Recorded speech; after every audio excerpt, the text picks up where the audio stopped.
It happened on the mysterious Isle of Seacliffe, by Ian Gordon. 9.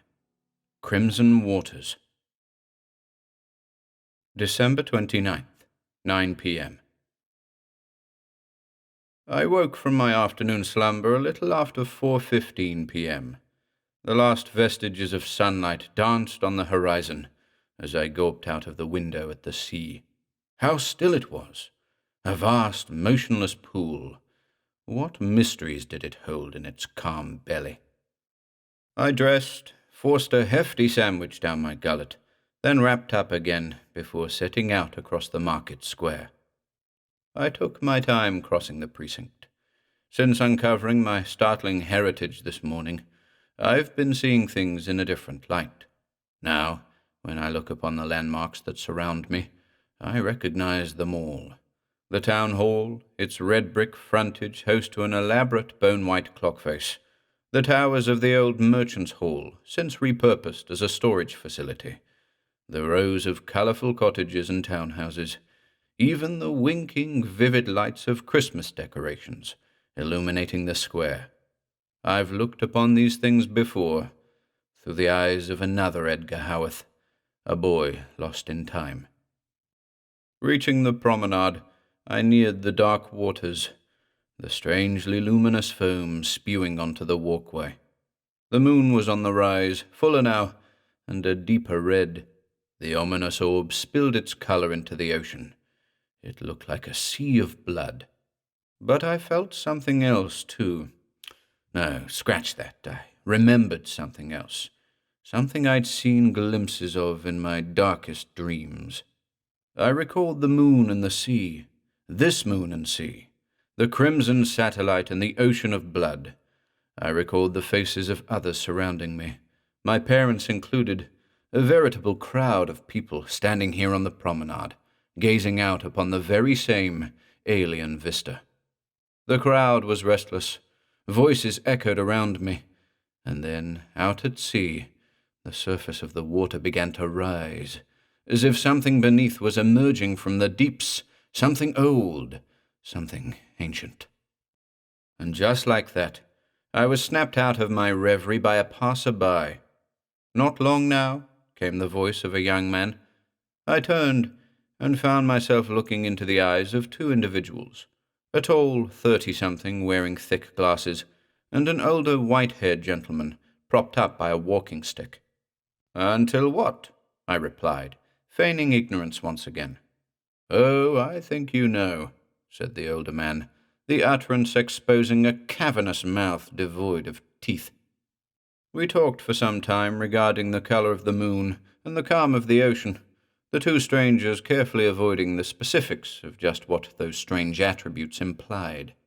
The younger of the two addressed the senior as Paul, whereas Paul simply referred to his companion as Boy. What their relationship was, I hadn't a clue, but they both appeared to be comfortable enough in my company. Then Paul, whose surname wasn't proffered, shocked me by announcing that he remembered me, that he remembered my parents, too. "Shame what happened," he muttered cryptically, gesturing in the direction of the deep red waters. "And what was that?" I pressed. "You don't remember, Boy?" It was clear that the elderly gent termed anybody his junior boy. "No," I returned simply.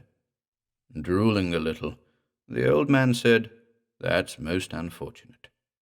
His acquaintance handed him a handkerchief, then insisted it was about time they headed home. This was enough to indicate that the senior was more than likely the young man's father. "Wait," I said, "aren't you going to tell me what happened?"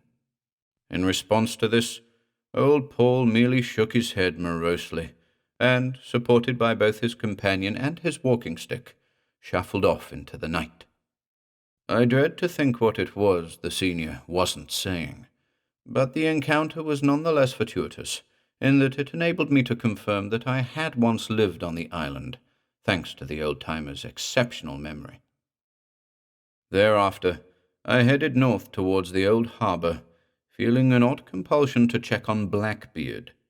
Much to my relief, The plastic pirate was standing precisely where I'd left him 2 days earlier.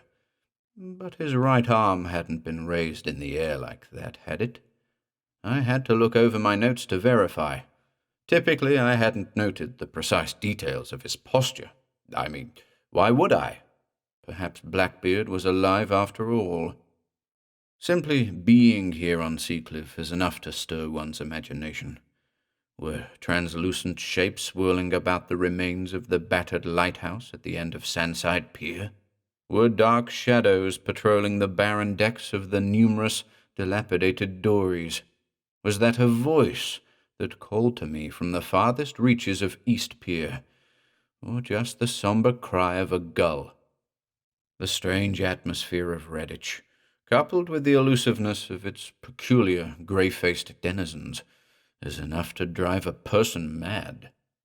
Somewhat exasperated, and more than a little spooked, I decided to return to the pub. Miss Black arranged for a meal to be delivered to my room a little after 7 p.m., and here I am, poring over my notes, intermittently eyeballing the faded photograph found at number 33 Silver Street. At this very moment, the blood moon is casting red light upon these pages. I can't ignore it, nor can I ignore the incessant burning sensation behind my ears. What on earth is happening to me? December 29th, 10:45 p.m. Among the paperbacks and bundled newspapers found in the drawer of the writing desk, I've uncovered a single sheet of lined paper, covered with the scribbling of a previous guest.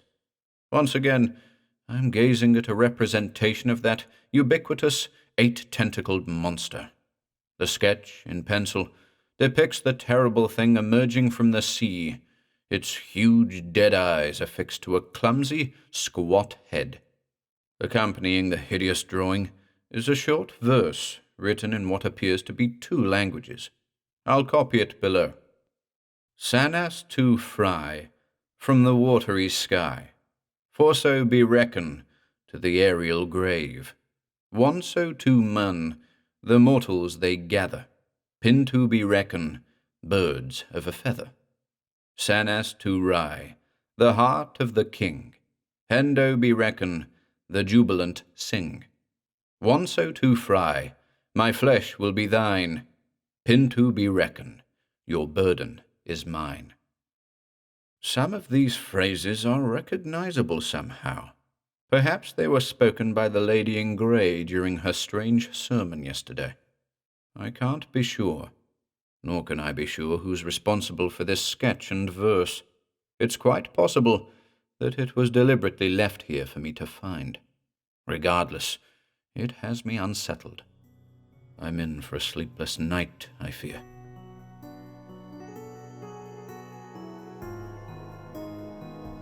Thanks for listening today, folks. Join us again tomorrow for the next part.